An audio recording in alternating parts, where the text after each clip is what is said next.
जय गुरुदेव। प्रश्न, स्वामी जी, बीमारी के कारण भजन नहीं कर पाता, क्या करूं? स्वामी जी, बीमारी की अवस्था में अंतर में ध्यान को लगाए रखना चाहिए। आत्मा के ऊपर जो बोझ लदा है उसी के कारण कष्ट आते हैं।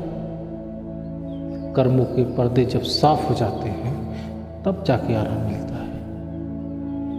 ये आत्मा के ऊपर अनेक पिछले जन्मों के भारी कर्मों के बोझ हैं। जैसे जैसे कर्मों के बोझ कम होंगे ये कष्ट भी कम होंगे। इसमें सबसे ज़्यादा लाभदायक भजन होता है। आप जिस भी अवस्था में हैं उस अवस्था में अपने गुरु को याद करते हुए उनके वचनों को याद करते रहें। उसी अवस्था में ध्यान और भजन करें।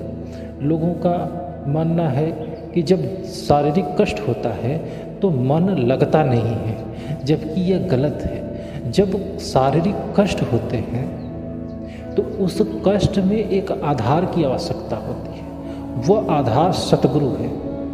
जब मन किसी आधार की ओर भागता है तो जब सतगुरु के वचन को मन के सामने खड़ा करोगे, सतगुरु के बताए रास्ते को मन के सामने ला के रख दोगे तो मन उस पर चल बैठेगा। तो जितनी तकलीफ शारीरिक रूप से आपको हो रही होगी उतनी ज़्यादा शिद्दत से आप सतगुरु के वचनों पे चलने लगोगे। वो सारी चीज़ें आपको स्पष्ट समझ में आने लगेंगी जो कभी उस मालिक ने बताई होंगी, समझाई होंगी। तो ऐसे भजन करने से आपको जैसे तैसे शारीरिक लाभ भी होगा और आध्यात्मिक लाभ भी होगा। बीमारी के कारण भजन में बाधा आती है, फिर भी प्रयास आप इसी तरह करते रहें।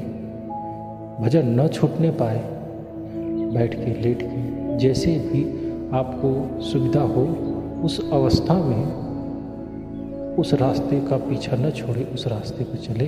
इससे सद्गुरु की भी मेहर दया आप पे होती है।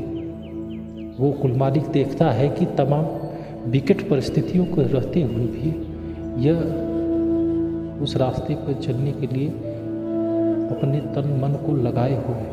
वो दया करते हैं। दया जब हो जाए आपका काम मिल जाता है। जय गुरुदेव।